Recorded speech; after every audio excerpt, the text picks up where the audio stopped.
জীবনে অনেক আশ্চর্য আশ্চর্য ঘটনা ঘটবে, দুঃখ পাবে, আঘাত পাবে। কত বন্ধু জীবন থেকে চলে যাবে, তোমাকে ভুল বোঝাবে, কেউ ঠকাবে। যার সাথে সারা জীবন থাকার কথা ছিল সেও ছেড়ে যাবে।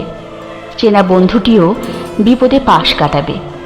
হয়তো তুমি ভেঙে পড়বে, একেবারে শান্ত নিশ্চুপ হয়ে যাবে। খুব স্বাভাবিক সেটা।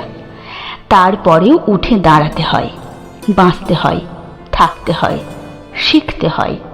দেখবে প্রচণ্ড বেগে ঝড় ওঠার আগে প্রকৃতিও নিশ্চুপ থাকে, একদম শান্ত। তারপরেই সে তার শক্তি দেখায়। তাই মনের শক্তি হারিও না। এ পর্যন্ত মানুষ যত অসম্ভব কাজকে সম্ভব করেছে, সবটাই তার মনের জোরে। শান্ত হয়ে যাওয়া মানে থেমে যাওয়া নয়, নতুন উদ্যমে জীবনকে এগিয়ে দেওয়া।